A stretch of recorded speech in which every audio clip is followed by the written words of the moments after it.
Baik, selamat berjumpa pada rekan-rekan mahasiswa pada pertemuan kali ini berkaitan dengan birokrasi dan governance publik. Materi kita selanjutnya adalah pemanfaatan teknologi informasi komunikasi atau TIK dalam governance publik. Ada 4 materi yang ingin saya diskusikan dengan saudara. Yang pertama adalah tentang peran TIK dalam governance, kemudian efisiensi layanan publik melalui TIK, isu-isu strategis TIK di Indonesia, dan kendala-kendala penggunaan TIK. Jadi seperti kita ketahui bahwa untuk meningkatkan pelayanan kepada masyarakat, baik yaitu yang dilakukan oleh pemerintah maupun swasta, electronic government ini menjadi hal yang sangat penting ya. Jadi bagaimana pemanfaatan teknologi informasi ini di dalam sistem pelayanan pemerintah itu yang kita kenal dengan e-governance ya. Apa yang kita maksud dengan e-governance tersebut? Ya, beberapa buku menyebutkan bahwa e-government itu adalah semua hal yang menyangkut aspek kehidupan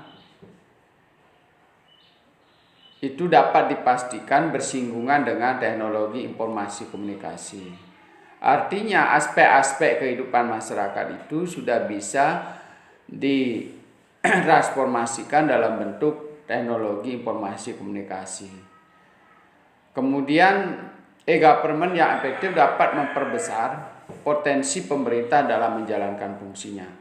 Jadi harus dipahami bahwa setiap organisasi yang melibatkan electronic governance ini akan dapat meningkatkan kapasitas mereka di dalam melayani konsumen atau masyarakat atau konstituen bagi organisasi-organisasi politik misalnya, sehingga kapasitas mereka yang meningkat ini akan mampu memperbesar potensi mereka untuk mengelola sumber daya dan melayani sumber daya yang ada.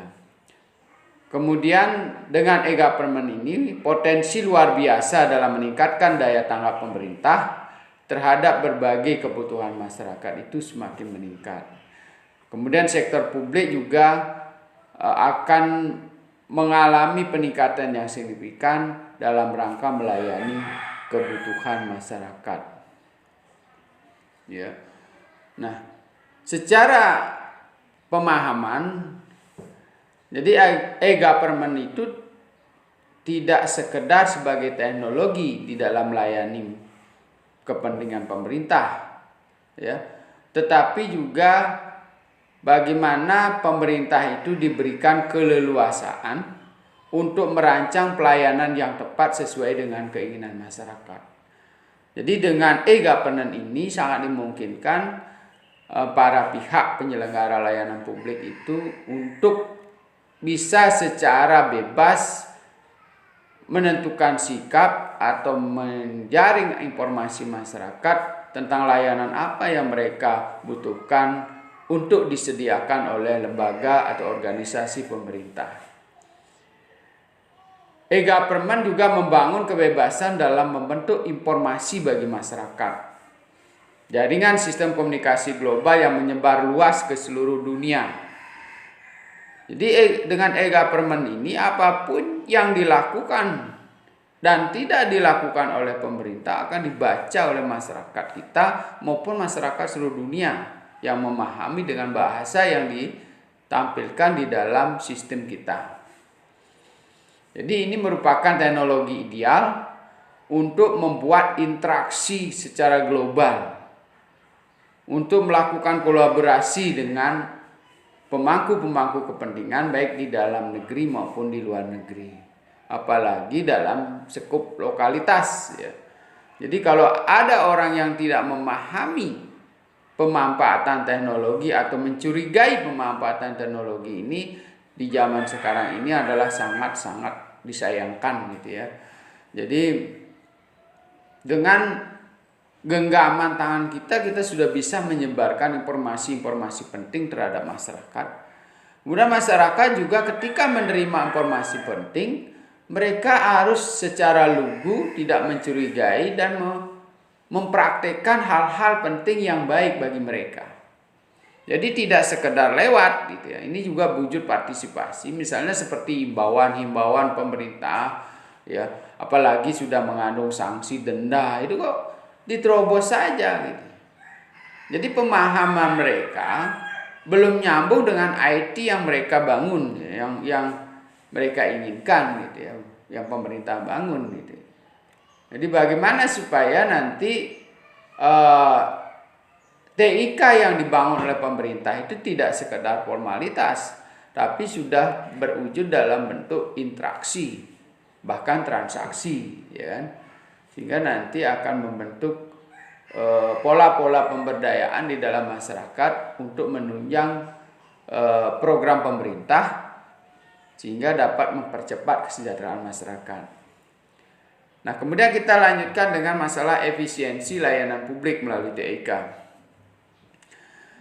E-government merupakan terobosan penggunaan teknologi informasi yang menjadi penghubung antar kepentingan dengan menjamin keamanan kepentingan informasi untuk meningkatkan efisiensi, efektivitas, dan transparansi akuntabilitas penyelenggara negara.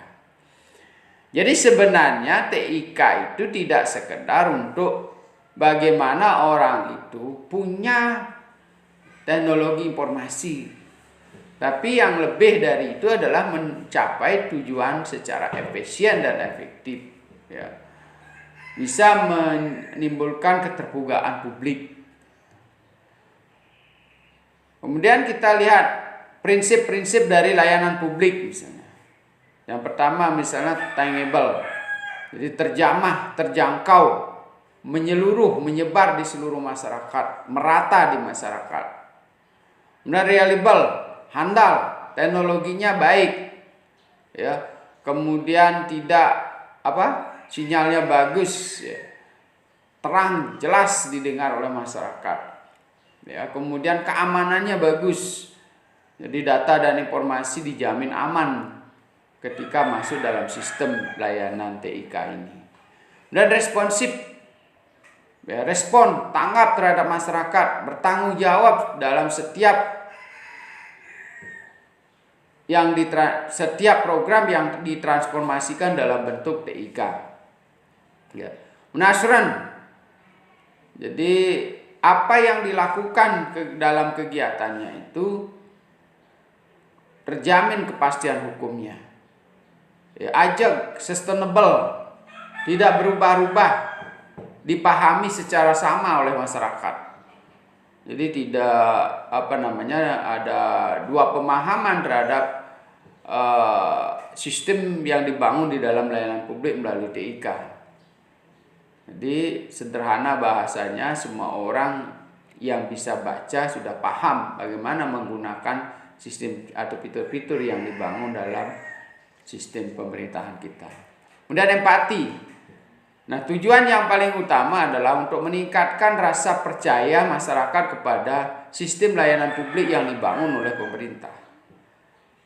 Rasa percaya ini akan menimbulkan partisipasi masyarakat secara menyeluruh terhadap layanan-layanan yang diberikan oleh pemerintah.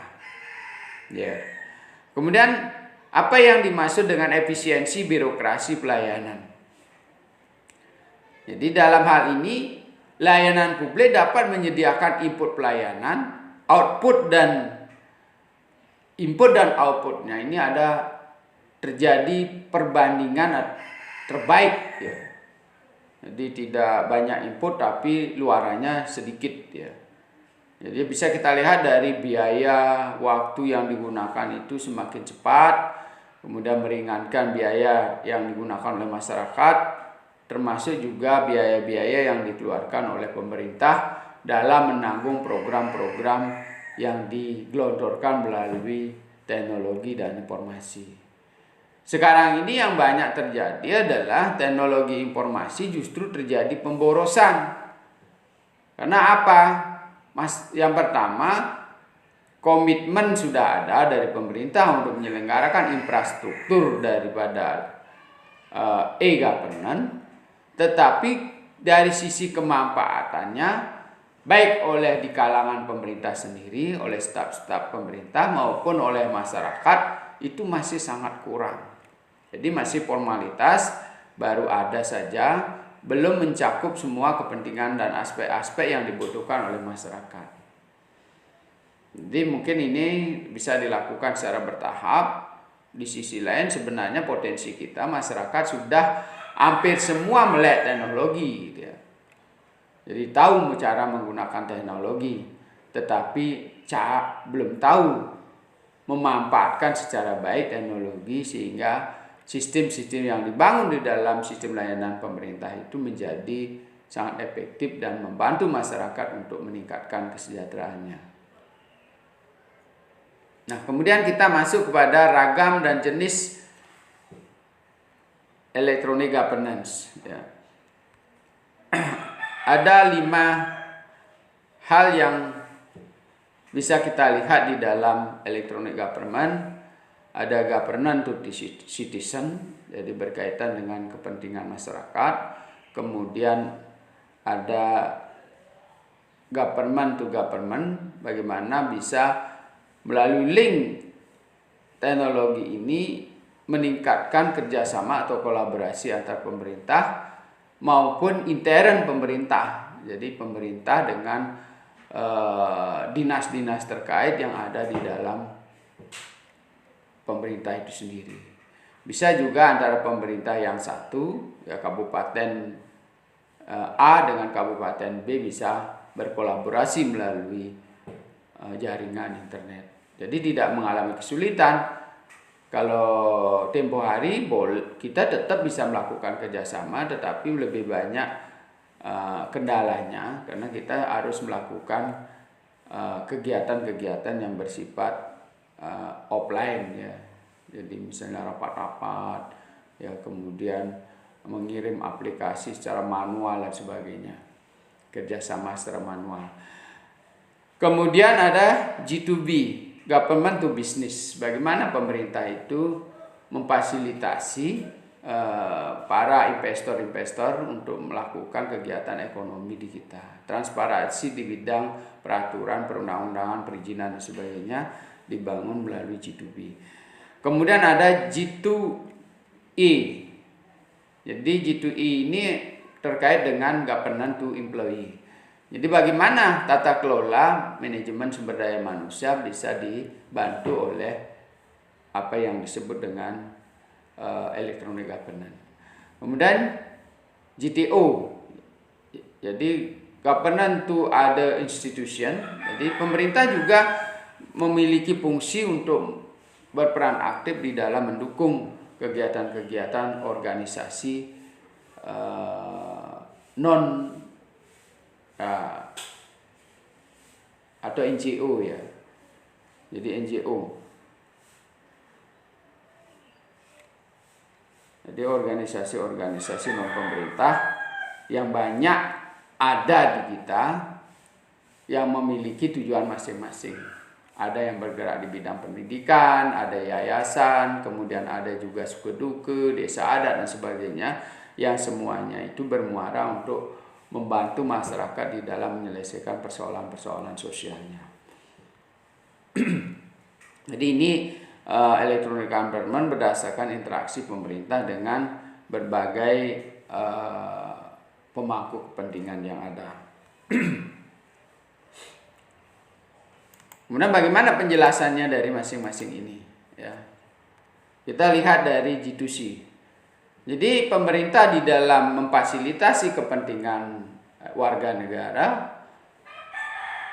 ada beberapa hal yang perlu dicermati. Yang pertama adalah kemudahan penyediaan akses pelayanan pemerintah. Bagaimana dengan electronic governance ini cepat, murah, mudah pada setiap saat, setiap waktu. Jadi kapanpun layanan itu bisa dilakukan secara cepat, murah, mudah. Bahkan dengan electronic government ini kalau mau gitu, kalau mau pemerintah itu bisa melakukan sistem pelayanan 24 jam. Ya. Jadi meskipun kantor sudah tutup, masing-masing personal itu memiliki responsibilitas yang tinggi, bisa dia menghandle pertanyaan-pertanyaan masyarakat atau usulan-usulan masyarakat dari rumah. Gitu ya.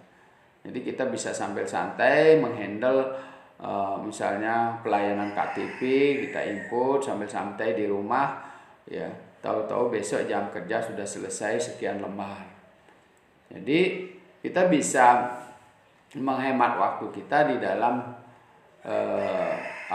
penggunaan secara fisik daripada kegiatan kita. Kemudahan interaksi dan komunikasi dengan masyarakat ya tadi. Jadi bisa para pemangku kepentingan itu bisa berkomunikasi di luar jam kerja, ya, melalui electronic governance ini. Semua terekam di situ, dan itu juga pembicaraan yang tidak kalah pentingnya, sama pentingnya dengan pembicaraan pada saat jam kerja. Bahkan sekarang ini para pejabat publik sangat dibantu dengan e-governance ini kalau dia memahami. Ya. Kalau dulu kalau terjadi persoalan, katakanlah misalnya musim-musim politik, itu mereka harus berkunjung ke tempat-tempat yang jauh, mendatangi tempat-tempat kejadian. Tetapi sekarang sudah bisa dikelola secara organisatoris melalui sistem elektronik governance. Fasilitasi proses partisipasi masyarakat. Jadi emansipasi partisipasi masyarakat itu bisa melalui elektronik governance.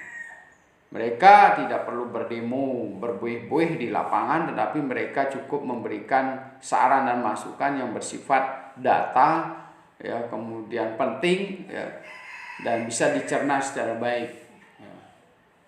Jadi tekanan-tekanan politik sekarang sudah mulai melalui demonstrasi secara langsung mulai berkurang, karena mereka sudah mengemukakannya melalui Twitter, mengemukakannya melalui Facebook yang tidak kalah menyengat telinga para pejabat. Sehingga banyak perubahan-perubahan yang terjadi akibat diskusi-diskusi, simposium-simposium, seminar-seminar yang ditayangkan melalui media. Ya, ini sangat-sangat efektif ya. Kalau dulu banyak turun ke jalan tetapi sedikit yang bisa dihasilkan. Sekarang banyak dikerjakan di rumah dengan data yang kuat, karena mereka orang-orang yang ahli bisa membrowsing data dari segala penjuru, bahkan bisa melebihi kemampuan dari statistik. Ya. Kemudian ditampilkan dalam bentuk fitur rasional, dibaca oleh publik menjadi gelombang dukungan dan sebagainya, sehingga bisa membuat para pejabat publik itu menyadari kekeliruannya dan melakukan perubahan di dalam kebijakan publik. Menghemat waktu, mengurangi ketidakpastian. Jadi kalau sudah tertuang di dalam sistem fitur-fitur yang dibangun oleh pemerintah itu, itulah prosedur yang harus dilalui di dalam mendapatkan pelayanan masyarakat, sehingga kita tidak mengantre yang lama, pasti sudah bisa selesaikan. Misalnya seperti membayar pajak, pajak kendaraan, pajak bumi bangunan, ya, kemudian juga mengirimkan uang secara elektronik. Ya. Kita sudah pasti uang kita sampai dalam ukuran detik. Ya. Jadi tidak perlu lagi ke bank, risikonya sangat tinggi. Ya. Di jalan, biayanya cukup besar. Ya. Sehingga ini akan membuat kita semakin mudah di dalam bekerja. Misalnya kenapa kita tidak perlu bekerja fisik? Perlu, ada beberapa hal yang memang tidak bisa ditransformasikan dalam bentuk online. Ya. Jadi harus dilakukan secara offline. Kemudian akses sebagai sarana menarik wisatawan dan investor. Jadi G2C ini juga bisa dikelola secara baik. Bagaimana untuk menampilkan sistem layanan masyarakat yang bersifat rekreasi. Jadi Anda dengan mudah, di desa ini ada air terjun, di desa ini ada kesenian seperti ini dan sebagainya. Kita selain para pelancong juga memberikan inspirasi bagi para investor untuk menanamkan modalnya di suatu tempat-tempat yang menarik tadi. Ya.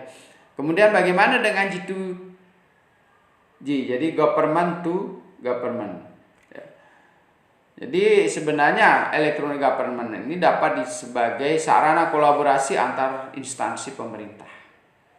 Jadi dinas-dinas ya dikelola oleh pemerintah daerah sedemikian rupa sehingga terjadi keterpaduan data dan informasi yang dapat mendukung terpadunya sistem tata kelola pemerintahan dan layanan publik. Kemudian terjadi tukar-menukar dan penyatuan data informasi. Pemangkasan prosedur birokrasi yang biasanya panjang sekarang sudah bisa dipangkas. Bahkan sekarang ada tanda tangan secara elektronik yang diakui secara undang-undang, termasuk juga penggunaan barcode dari setiap sertifikat yang dikeluarkan oleh pemerintah, ya, sehingga tidak mudah untuk dilakukan pemalsuan. Nah, ini sangat penting sehingga kerjasama ini bisa dibaca oleh seluruh pemangku kepentingan, termasuk juga para pejabat publik di luar wilayah kita, mencari contoh kerjasama, mencari contoh belangko, mencari data informasi yang penting bisa dilakukan sebagai dasar kerjasama bagi investor, bagi pemerintah lain, ya. Jadi apa sih yang sebenarnya bisa dibantu antara pemerintah dan pemerintah yang lainnya? Mereka bisa membaca dari data yang ditampilkan dari website yang dikelola secara baik oleh pemerintah daerah tertentu. Kemudian saluran komunikasi antar pemerintah ya dalam meningkatkan pelayanan, meningkatkan kapasitas perencanaan dan kualitas kebijakan publik. Jadi kalau data dan informasi yang disediakan oleh dinas-dinas terpadu dan disusun secara baik, itu akan membantu pemerintah dalam pengambilan keputusan-keputusan strategis secara cepat. Kalau sudah begitu keadaannya, kenapa kita harus lagi curiga bahwa teknologi ini sebagai sesuatu yang memberatkan kita? Sebenarnya ini sangat memudahkan kita. Taruhlah misalnya kalau kita belajar seperti sekarang, ya, belajar teori, itu sangat mudah, saudara bisa mendengarkan dari rumah, kemudian nanti bersilancar untuk menambah pengetahuan kita, lalu kita untuk mengujinya kita ke lapangan, kita lihat benar nggak teori ini di lapangan dilakukan oleh masyarakat, benar nggak kalau orang ekonomi hal ini dilakukan di perusahaan, benar nggak teori ini diberlakukan pada organisasi politik, ya. Sehingga pembelajaran kita yang kita lakukan secara daring, lalu Anda berpraktik dalam situasi politik setiap saat yang bisa kita ulang-ulang teorinya. Seperti sekarang kalau kita simpan dalam bentuk video, Anda bisa berulang-ulang untuk mendengarkan teori tersebut sambil berpraktik di lapangan. Ini sesuatu yang sangat mudah. Ketimbang kita offline, lalu belajar, ya, begitu sampai di rumah Anda harus membuka lagi catatan dari dosen kalau Anda mencatat. Dan sebagian besar sudah terkurup karena kemampuan kita dalam mencatat berbeda. Ya. Kalau misalnya dalam bentuk video, apapun yang disampaikan oleh dosennya akan terekam jelas dan kita bisa merilai kembali, sehingga Anda dalam praktik pun bisa mendengarkan teori-teori yang sudah disampaikan oleh dosen kita. Lalu kita bicara tentang G2B, ya. Jadi berkaitan dengan fasilitator terhadap pebisnis, ya. Jadi e-government ini membentuk lingkungan bisnis yang kondusif dalam mendukung peningkatan perekonomian. Jadi data dan informasi yang disampaikan oleh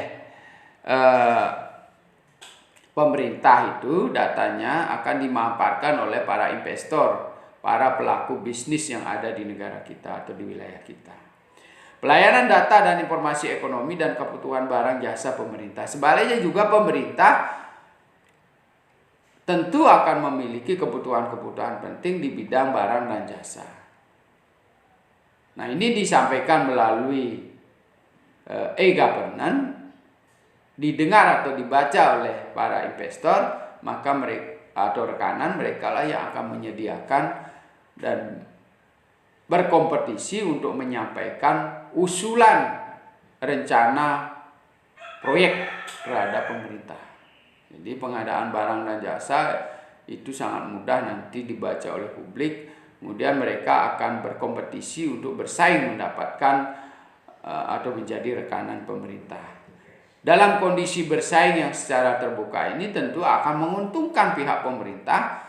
Pertama, dia akan mendapatkan barangnya secara cepat, kualitasnya pasti terjamin, harganya terjangkau karena mereka akan bersaing di situ secara terbuka. Ya. Kemudian akses perizinan usaha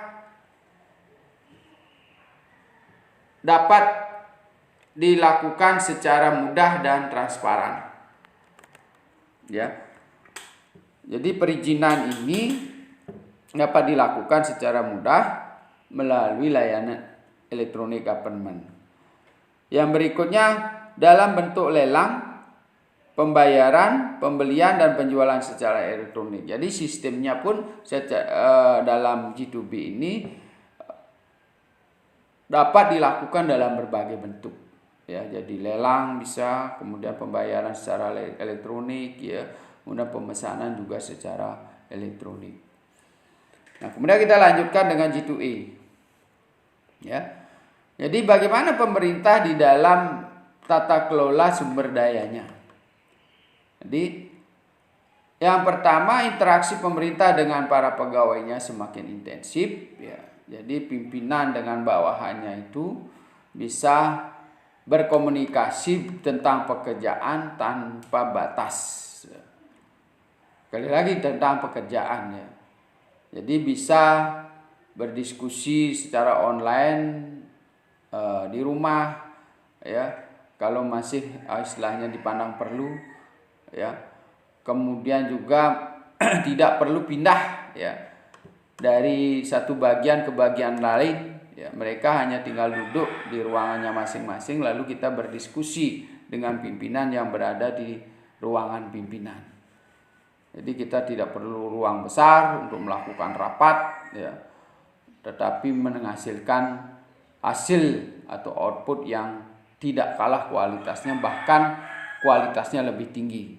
Ya, karena data dan informasi bisa disajikan secara cepat, tidak perlu membaca seluruh bagian, tetapi bagian-bagian data yang penting itu akan ditampilkan oleh elektronik secara cepat. Ya, misalnya tentang perencanaan pembangunan akan muncul tentang perencanaan pembangunan, tentang keuangan akan muncul data tentang keuangan, tentang penduduk akan muncul data tentang penduduk, sehingga kita tidak perlu membaca satu buku buleleng dalam angka. Ya, ini persoalan-persoalan yang sangat mudah dan bisa dihitung dalam hitungan detik, ya. Tata kelola kepegawaian melalui e-governance, jadi kepangkatan, jenjang karir, kemudian juga pelaksanaan tupoksi itu bisa diinput dalam bentuk e-governance. Jadi tinggal Anda mencentang di situ mana yang sudah, mana yang belum dicentang-centang, kemudian nanti bagian pemeriksa tinggal di ruang pimpinan, dia sudah bisa mengecek pekerjaan-pekerjaan kita apakah sudah selesai apa tidak. Kemudian sarana mempermudah pekerjaan pegawai dalam segala bidang. Ya, peningkatan kapasitas pegawai melalui pelatihan dan pendidikan. Jadi pegawai pun dalam melakukan pelatihan tidak perlu ke Jakarta, tidak perlu ke Denpasar, ya. Jadi sambil bekerja di kantornya masing-masing, secara teori dia bisa melakukan pelatihan. Ya, bahkan secara praktik pun dengan video-video dan animasi, gerakan-gerakan dan sebagainya bisa dilakukan melalui online, ya, melalui daring. Banyak contohnya seperti membuat makanan, membuat ala-ala elektronik dengan hanya menonton video, ya, membuat media belajar dengan hanya menonton video. Jadi Anda tidak perlu secara badani hadir di dalam suatu pelatihan. Ya. Jadi ini persoalan-persoalan yang harus dipahamkan dan ditanamkan pada pemikiran dan hati saudara bahwa daring itu sangat dahsyat. Ya, termasuk juga di dalam berbisnis. Ya, kecuali nanti kalau diperlukan fisik seperti mengangkut pasir itu tidak bisa kita daring. Ya. Tetapi untuk belajar sesuatu Anda bisa melakukan secara daring, bahkan mekanik sekalipun ya.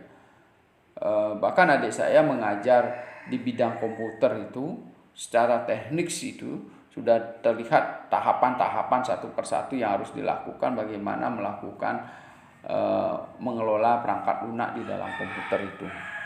Ya. Jadi apalagi yang bersifat teori ya. Jadi peningkatan kapasitas pegawai itu akan bisa kita lakukan secara electronic government. Meningkatkan kinerja dan kesejahteraan pegawai, apalagi seperti itu. Ya.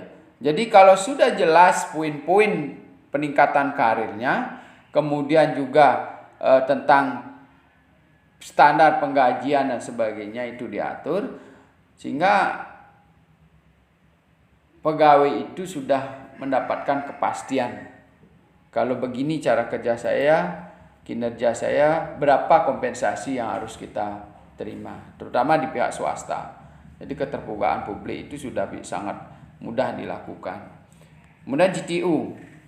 Jadi bagaimana pemerintah dalam mendorong organisasi lain non pemerintah untuk bisa bergerak secara cepat mengikuti program-program pemerintah.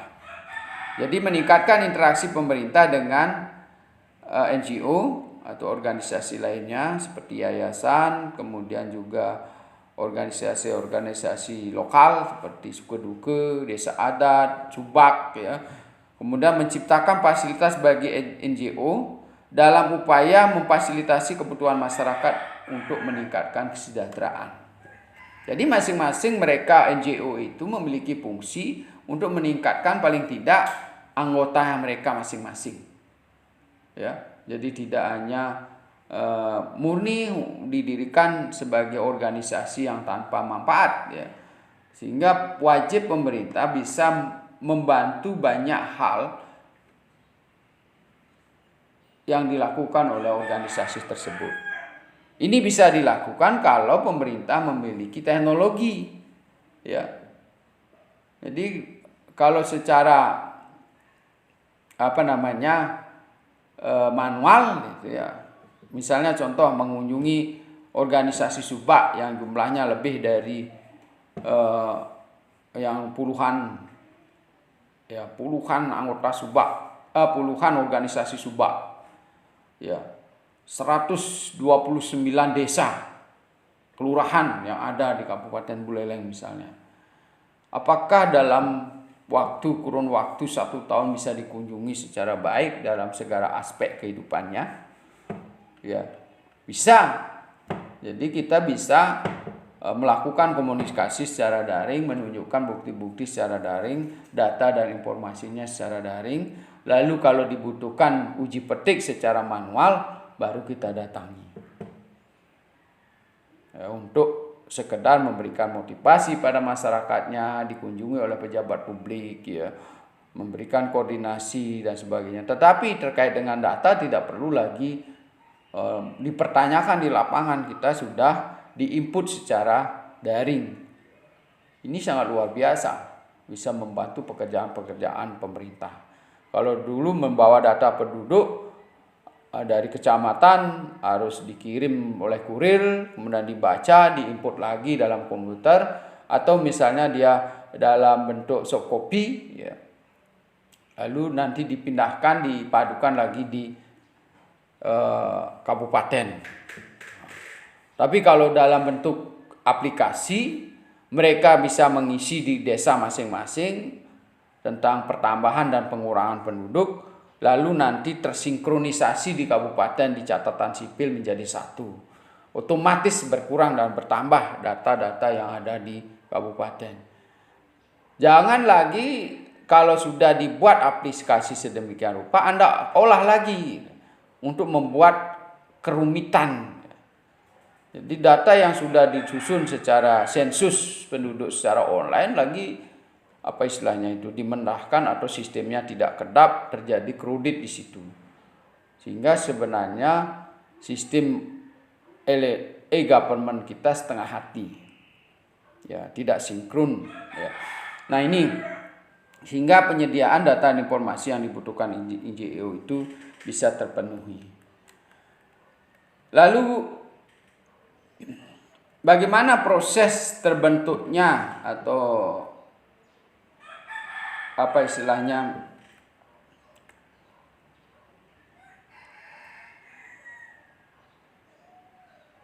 bagaimana pemerintah membentuk atau menyusun sebuah e-governance yang baik ya.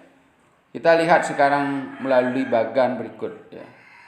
Jadi sebenarnya e-government itu melalui beberapa tingkatan ya.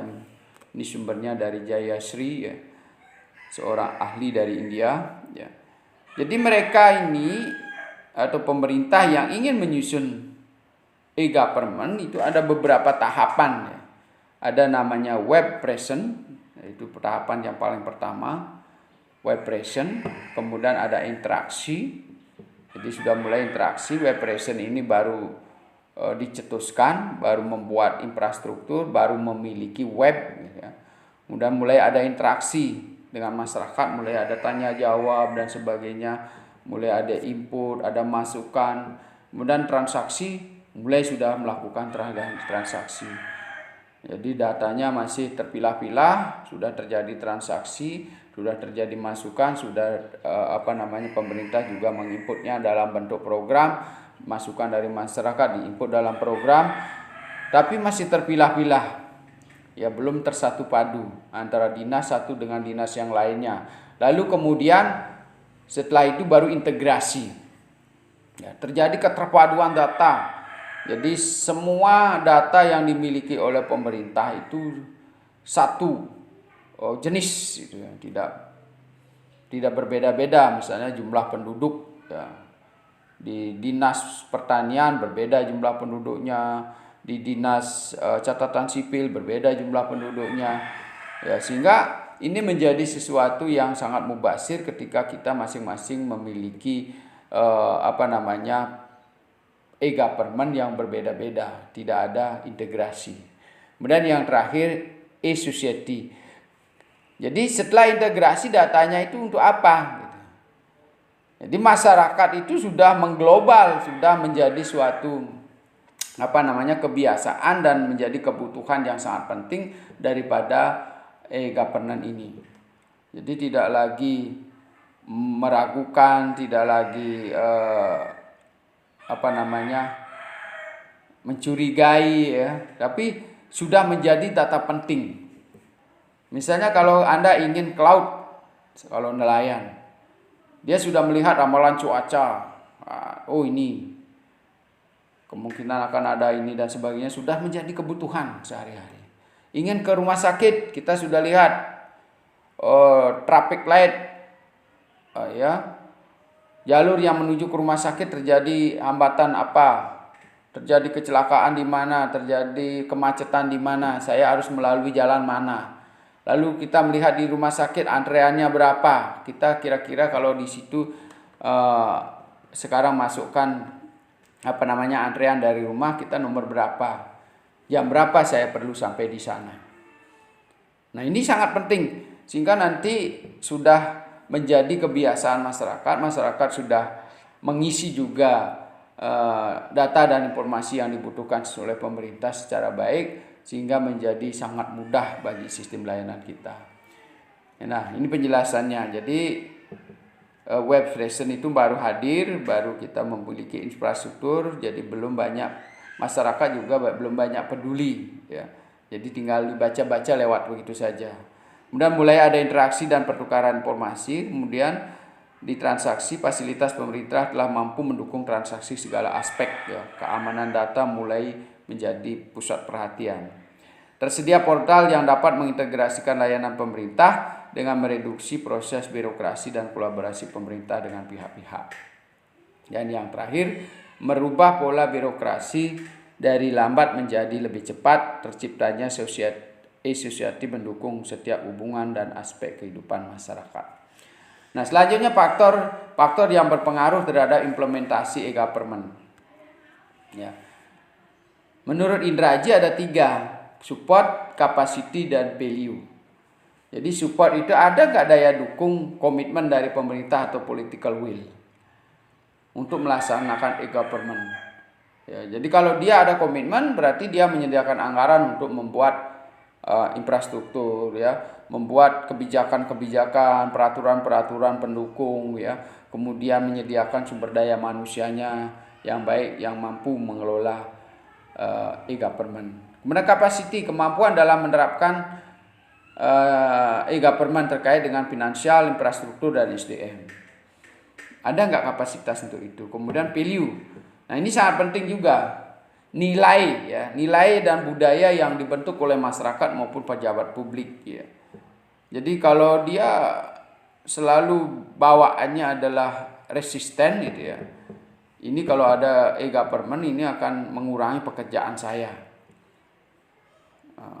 Maksudnya adalah mengurangi dalam kata tanda petik, ya, bahwa nanti saya tidak punya kerjaan, tidak ada tambahan, tidak ada ruang-ruang untuk melakukan apa istilahnya manipulasi, ya.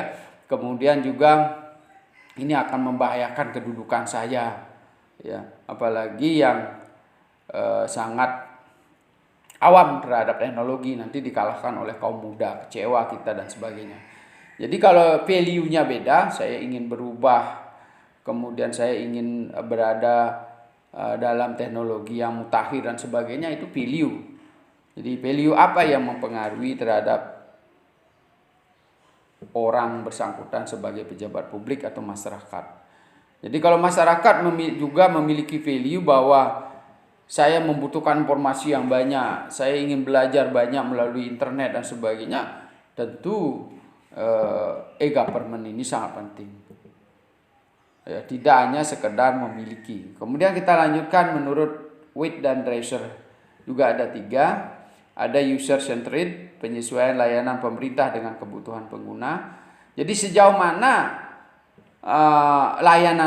layanan pemerintah itu yang diatur melalui e-government itu memenuhi kebutuhan masyarakat.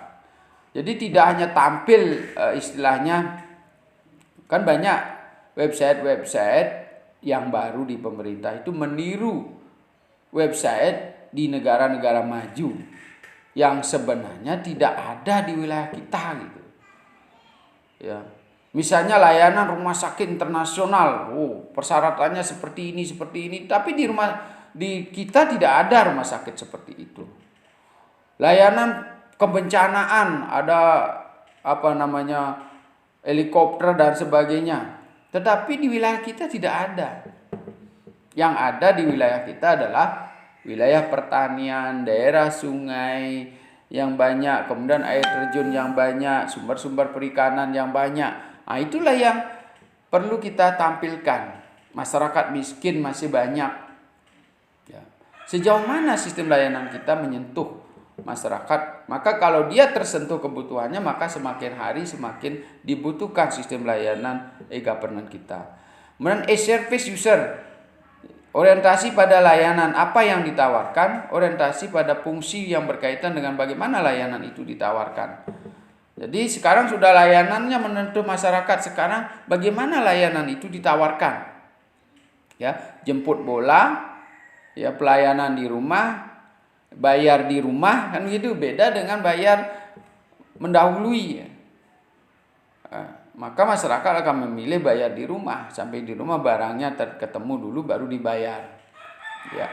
Kemudian IT-nya, teknologi yang digunakan menyangkut kecepatannya, keamanan data, kualitas sistem, kemudian kalau bisa multi channel. Jadi bisa melayani berbagai aspek kehidupan masyarakat. Ya. Kemudian dari Asri dan Drew, ya, ada juga 4 hal yang sering menjadi barrier atau hambatan: teknik, kemudian organisasi, teknik itu infrastruktur, privasi, ya, apakah mampu menjaga privasi orang dan keamanannya. Kemudian dari sisi organisasi, apakah didukung dari top manajemen, pimpinan, mendukung sepenuhnya secara penuh, tidak sekedar supaya ada saja e-governance-nya.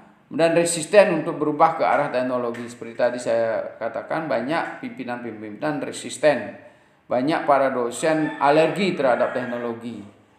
Padahal kalau dia memahami ini adalah cara yang paling mudah dalam mengaplikasi aspek-aspek kehidupan kita. Ya, taruhlah misalnya kalau mencari nomor antrean di bank, kita tinggal klik lewat website. Ya. Kita dapat nomor berapa, diperkirakan sekarang sampai nomor berapa, kita tinggal datang pada saat itu. Semua melakukan itu pasti selesai. Ya. Tapi sekarang kan ada yang mengantre di bank, ada yang mengantre melalui online. Tentu bertabrakan ketika mereka hadir. Jadi tetap tidak berfungsi secara elektronik, termasuk juga di rumah sakit. Kemudian kolaborasi.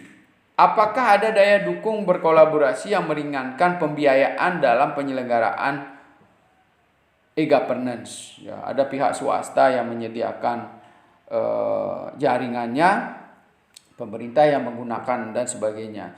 Kemudian kualifikasi yang kurang memadai, SDM.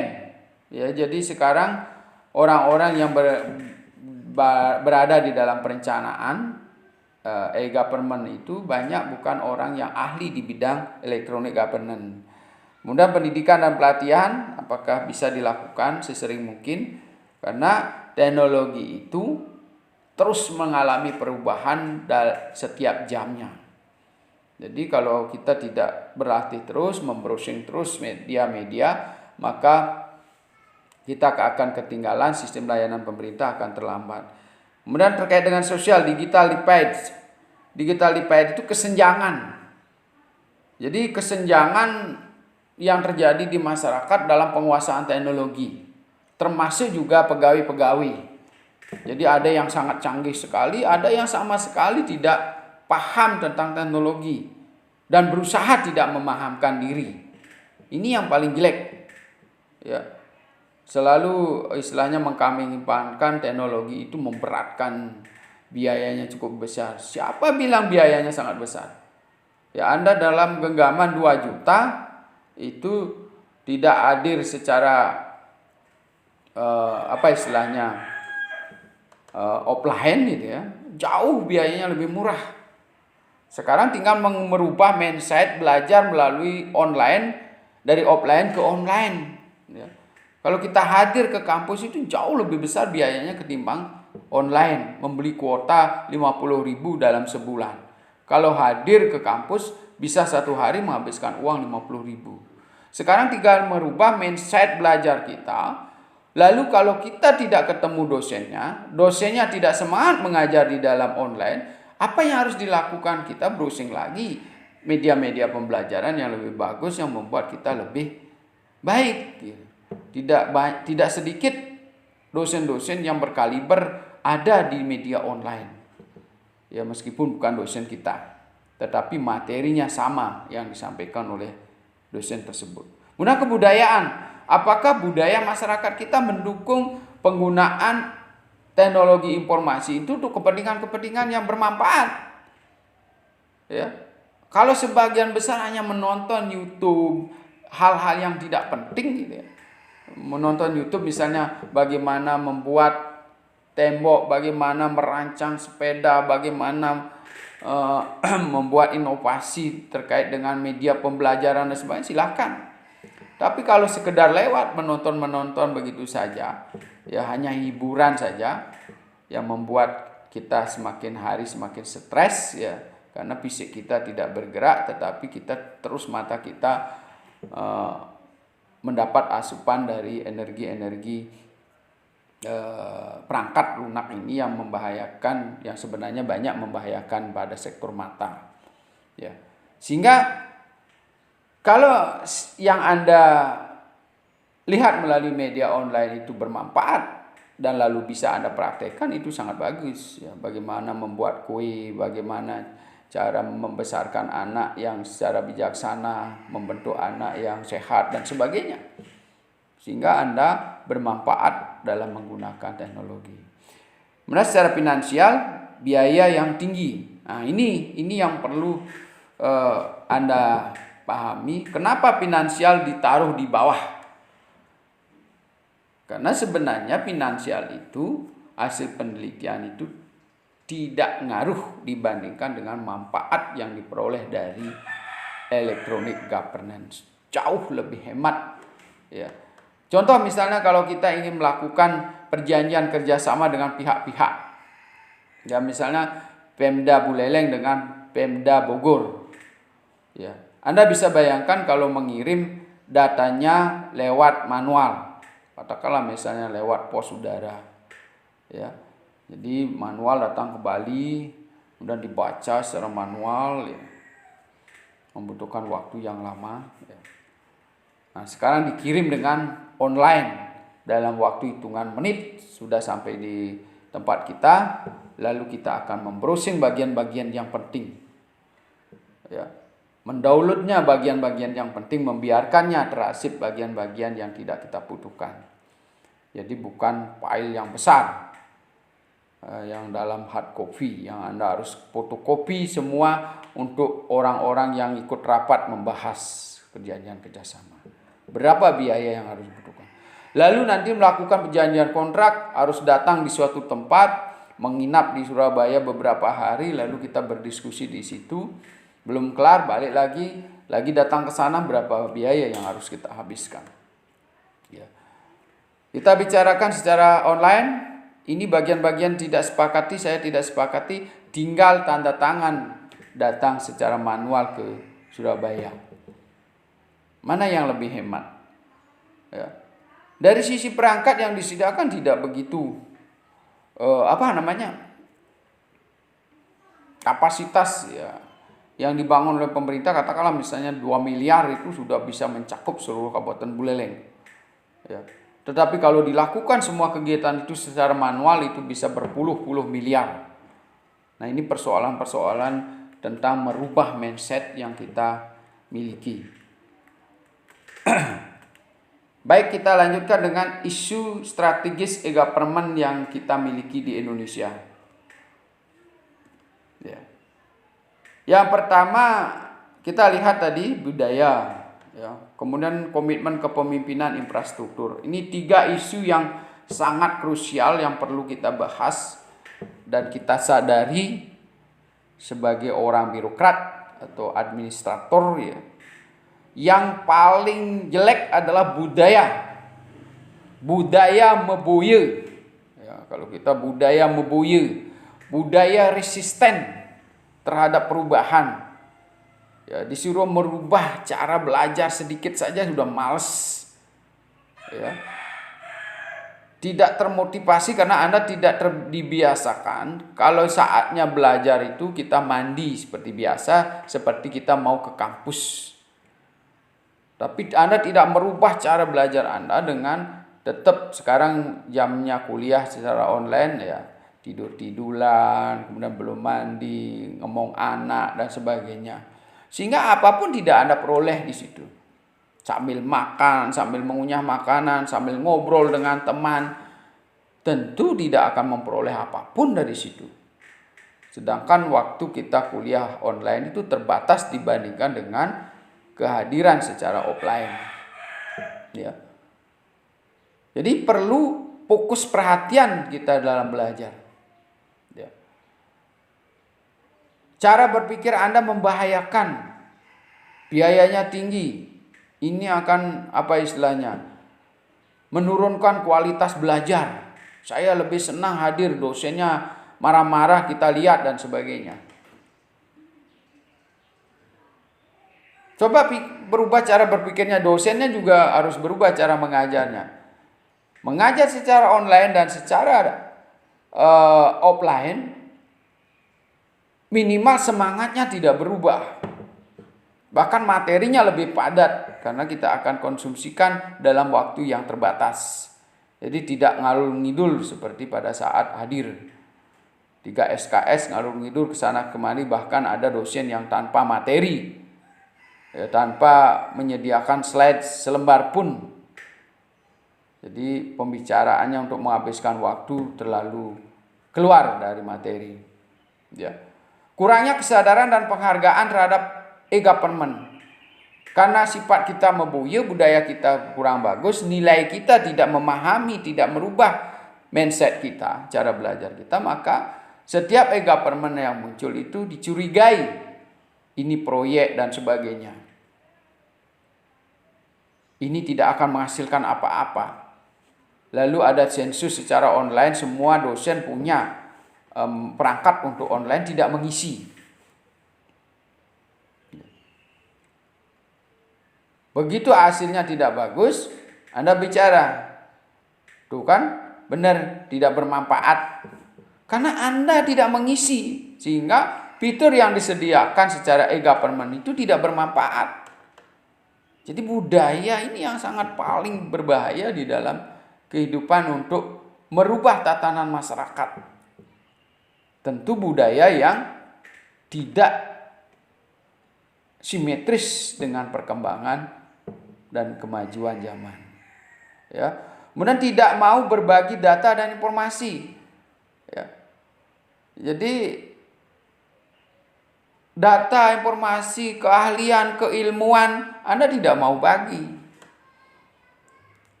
Satu dosen sudah mencapai tingkat yang paling tinggi, sudah mampu memberdayakan sekaliber kabupaten, tetapi dia tidak mau memvibrasi teman-temannya untuk bisa ikut terlibat dalam membangun daerah. Sehingga visi kita di kampus itu tidak akan tercapai. Karena dosen-dosen yang sudah maju terlalu ego, tidak mau mengajak teman-temannya atau mahasiswanya di dalam bekerja mengembangkan daerah. Kalau kita ajarkan pada teman-teman, nanti lahan kita diambil. Cara berpikirnya seperti itu. Apalagi data yang kita tampilkan ke dunia online. Wah, ini untuk konsumsi saya sendiri, tidak boleh dikutip, dipakai orang lain. Kalau tidak boleh, jangan ditampilkan di media online. Simpan di perpustakaan kalian. Baca sendiri. Ya. Tapi kalau sudah di-upload di media online, itu menjadi konsumsi publik. Dia punya hak untuk mencuplik pendapat-pendapat Anda untuk ditulis di buku, kemudian diseminarkan dan sebagainya, dibahas. Ya, apalagi menarik.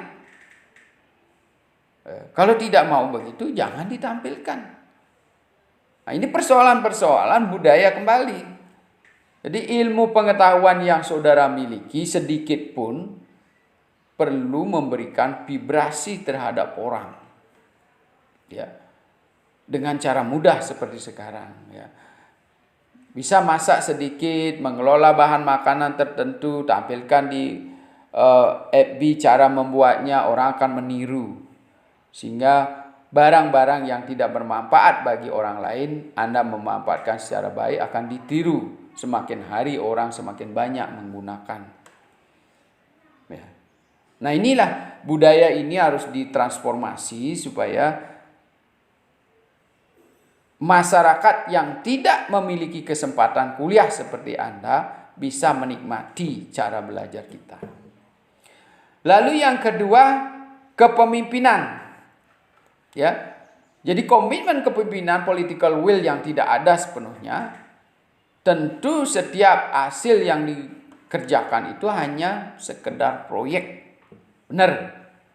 Ya. Tapi kalau komitmennya tinggi, begitu selesai infrastrukturnya dibangun, dibuatkan peraturan daerahnya untuk mendukung bagaimana supaya terjadi perputaran transaksi elektronik di situ. Sehingga mempermudah daerah dalam segala hal. Ya. Kadang juga terjadi konflik antara pusat dan daerah, ya. Peraturan yang tidak mendukung, alokasi anggaran yang terbatas, kemudian juga standarisasi yang kurang baik. Ya. Jadi kita tidak memiliki SDM yang cukup, bekerja sama dengan pihak ketiga, ternyata mereka juga banyak yang melakukan atau standarisasinya sangat rendah. Ya, karena kita orang awam, kita tidak tahu, sehingga banyaklah perangkat-perangkat yang dibangun oleh pemerintah itu tidak bisa dimanfaatkan secara baik. Lalu yang berikutnya adalah infrastruktur.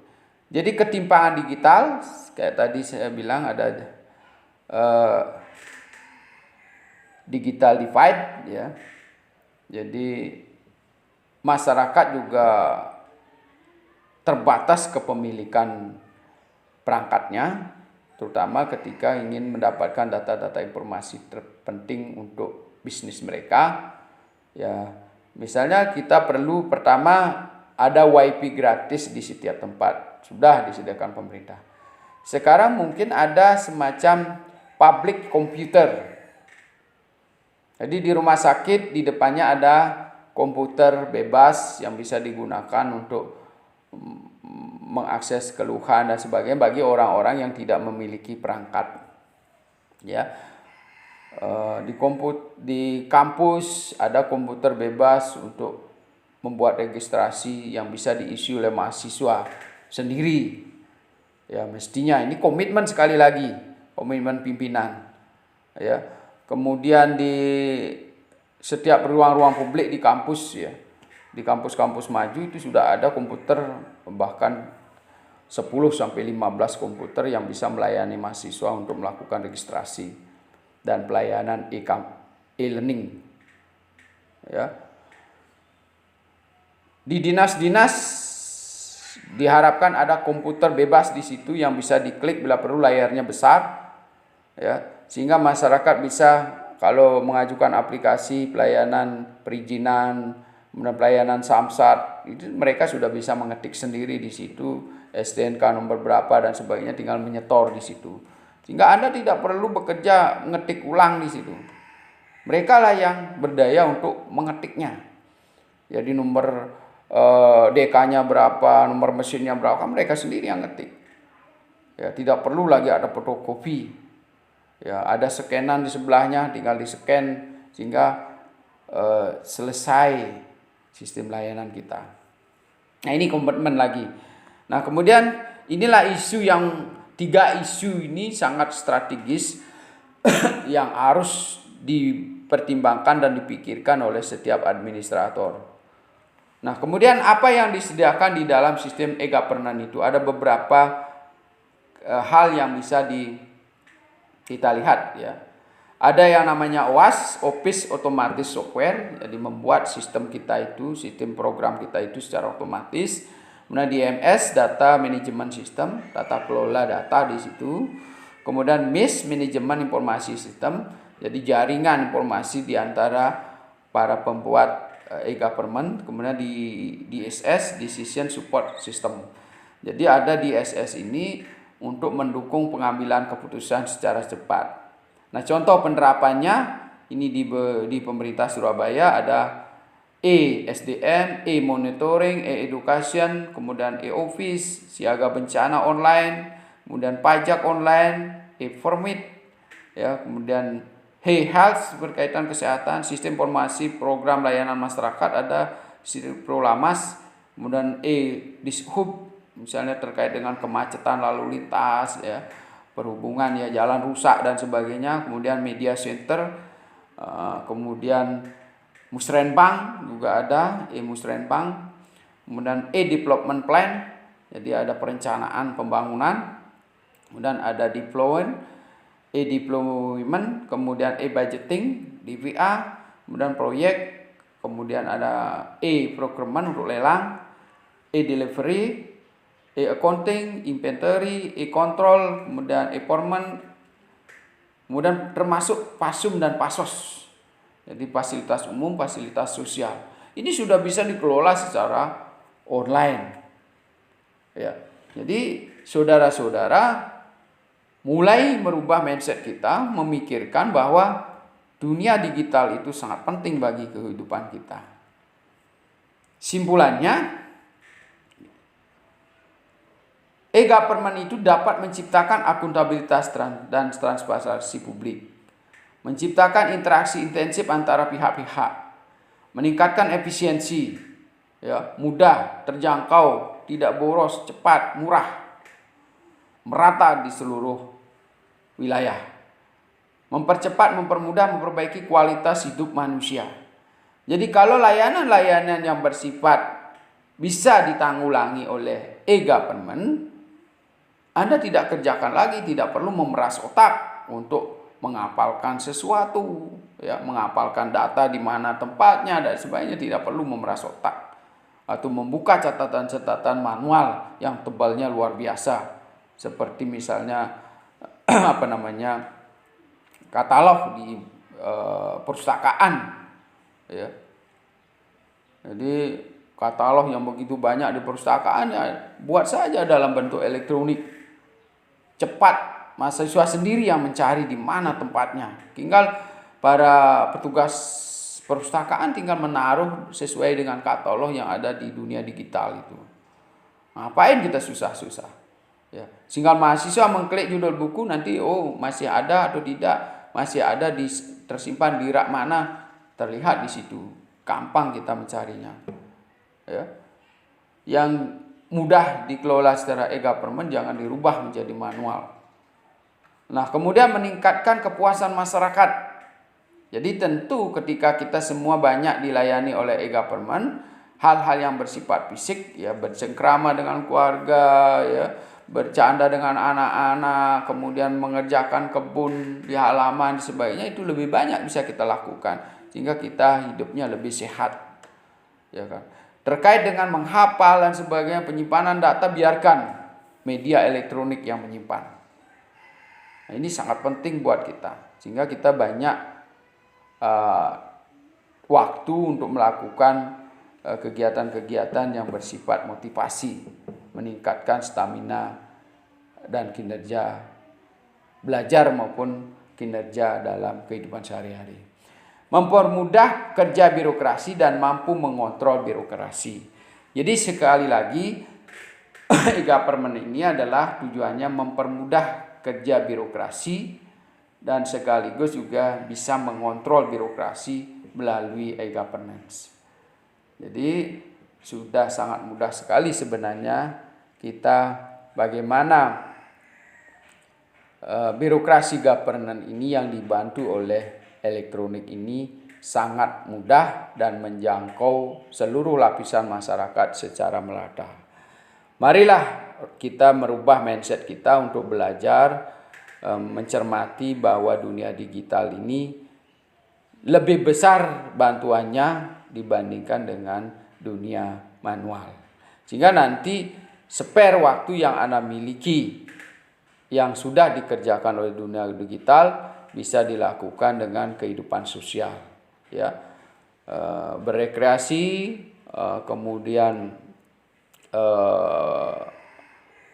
bersosialisasi di masyarakat, kehidupan menyamu beraya semakin meningkat. Jangan justru sudah bekerja di dalam dunia digital, lalu dalam kehidupan sehari-hari Anda juga terlibat terlalu sering di dalam dunia digital di luar pekerjaan.